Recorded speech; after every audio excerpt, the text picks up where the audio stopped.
오대 솔라. 1948년 독일에서 태어난 루터는 1517년 95개조 반박문 발표로 대규모 개혁운동을 일으키게 된다. 이때 면죄부 판매를 공격한 데서 비롯한 개인의 신앙과 성서 해석의 중요성을 강조하였고, 그 결과 프로테스탄트 교회가 성립되었다. 루터는 오직 성경, 오직 믿음, 오직 은혜라는 이 세 가지의 개혁 정신을 온 유럽으로 확산시켰다. 이에 힘입어 프랑스에서는 존 칼빈에 의해 오직 그리스도, 오직 하나님께 영광이 합쳐지면서 종교개혁 5대 솔라가 만들어진 것이다. 라틴어로 솔라는 오직이라는 뜻이다. 중세교회가 교양의 권위와 교회의 전통을 성경 위에 두는 잘못된 가르침에 맞서기 위해 종교개혁자들에 의해 처음 대두되었다. 그러므로 오직 성경, 오직 그리스도, 오직 믿음, 오직 은혜, 오직 하나님께 영광이라는 신앙 원리를 정립했다. 이것이 성경의 근거한 가르침으로 개혁주의 신학의 핵심인 5대 솔라다. 첫째, 오직 성경. 성경은 유일하신 하나님의 영감으로 쓰여진 권위 있는 말씀이며 기독교 교리의 유일한 원천으로 누구에게나 공개되어 있고 문체가 명확하며 해석이 가능하다는 것이다. 그렇다고 오직 성경이 기독교의 오랜 전통을 완전히 무시하려는 의도는 아니다. 다만 기독교의 모든 전통은 오직 성경의 권위 아래에 있어야 하며 성경에서 근거를 찾을 수 없는 전통은 인정하지 않는다는 뜻이다. 그리하여 성경보다 전통을 신봉하는 중세교회의 가르침에 반대하여 성경 66권만을 신앙의 상과 표준으로 삼았다. 이것은 종교회의나 어떤 교회의 규칙보다 오직 성경이 최고의 권위를 갖는 하나님의 말씀이며 모든 것들에 앞서서 주장되어야 한다는 뜻이기도 하다. 다른 신학적 주장도 오직 성경에서 검증되어야 한다는 것이다. 중세 모든 권세는 교회에 있었는데 성경 해석권, 전통 해석권, 교부 해석권, 종교회의 해석권, 심지어 교리를 만들어내는 권리까지 가지고 있었다. 그런데 중세 암흑기에 성경이 밝히 드러나자 어둠은 순식간에 사라져버렸다. 성경은 모든 사람 손에 주어지게 되었고 하나님의 뜻이 무엇인지 누구나 밝히 알게 되었다. 하나님의 사랑과 그리스도의 가치와 성령의 역사 등 이 모든 것이 꽁꽁 감추어져 있었으나 이제 누구에게나 밝히 읽히게 된 덕택이다. 그런데 요즘에는 너무 흔하게 성경이 내 주변에 널려 있어도 그 가치를 모른다면 그야말로 나는 돼지처럼 진주를 모르고 차버리는 격이다. 성경은 인간에게 영생을 불어넣는 유일한 책이며 기독교 진리는 이 속에서 찾아야 한다. 둘째, 오직 그리스도. 모든 사람은 범죄하여 하나님의 영광에 이르지 못하게 되었고 또한 아담의 원죄와 자신의 죄로 인해 참된 생명력을 잃은 절대적인 절망의 상태에서 죄의 종노릇을 하고 있음을 알게 되었다. 그러므로 현세에서도 하나님의 진노를 받지만 사후 심판에서 죄에 대한 대가로 영벌을 받는다. 이러한 상태에서 인간은 스스로 벗어날 능력이 없다. 하지만 하나님께서 이런 우리를 사랑하셔서 독생자 예수 그리스도를 화목제물로 내어주셨다. 예수 그리스도는 영광된 보좌를 비워두시고 이 땅에 오셔서 십자가를 지시기까지 하나님의 뜻에 순종하셔서 죄로 인해 죽을 수밖에 없는 인간에게 유일한 구원의 길을 여셨다. 그러므로 인간이 구원받을 수 있는 유일한 길은 십자가에서 죄값을 다 치르고 하나님의 의를 완전히 이루신 예수 그리스도의 의를 덧입는 것뿐이다. 그러므로 오직 그리스도만이 우리의 유일한 구원의 길이요 진리이시며 생명이시다. 중세 카톨릭에서 하나님의 은혜는 반드시 사제들을 통해서 온다고 주장했다. 그래서 칠성례라는 거룩한 애식을 통해야 반드시 하나님의 은혜를 잊게 된다. 그러나 루터는 칠성례의 세례와 성찬 의식이 중요한 것이 아니고 오직 그리스도를 통해 은혜가 온다는 사실을 깨닫고 이를 주장한 것이다. 셋째, 오직 믿음. 중세교회는 인간의 공로로 구원받을 수 있다는 율법주의를 주장함으로써 하나님의 주권을 부정했다.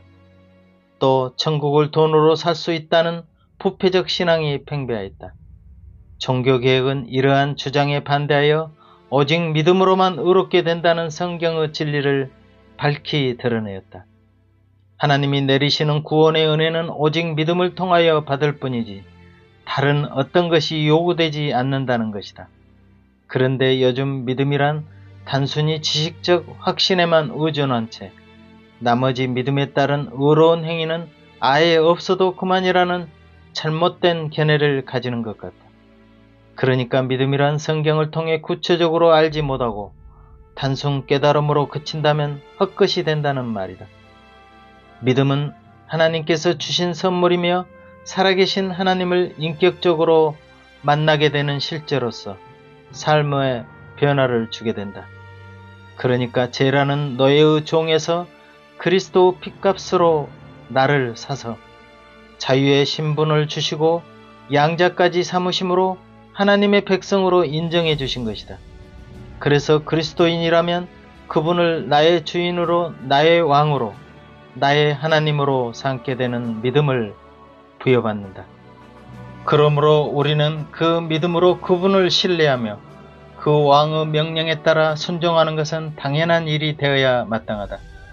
죽음 가운데 살려내 주신 생명은혜의 주인을 거역하면서 산다는 것은 믿음 자체가 잘못된 것이라는 뜻이다. 그러므로 참된 믿음은 순종, 즉 행함으로 나타나게 된다. 그래서 믿음과 행함은 사실 동전의 양면처럼 하나로 볼 수 있다.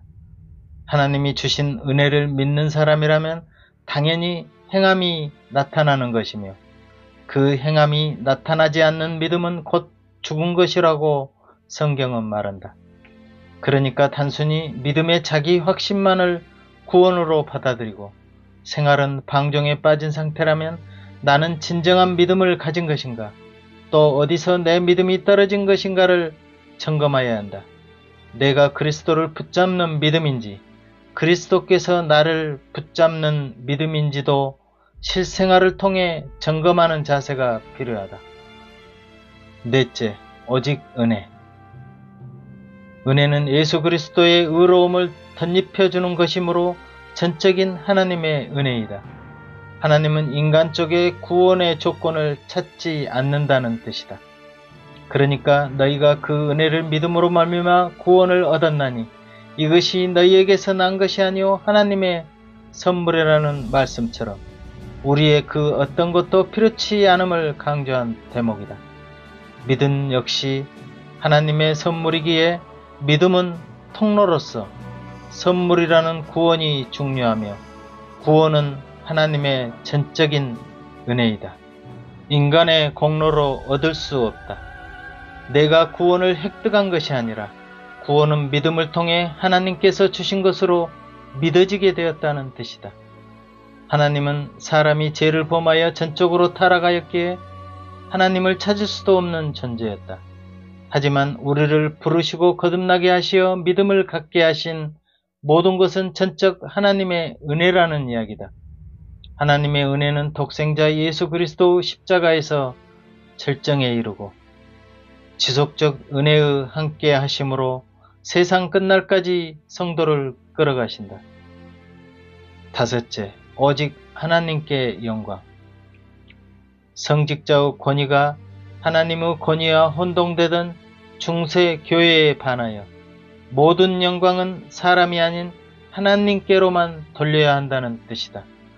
또한 인간 구원은 하나님이 시작하고 완성하시는 일이시며 거기에 인간이 참여하는 부분은 없으므로 모든 영광은 하나님께서 받는다는 내용이다.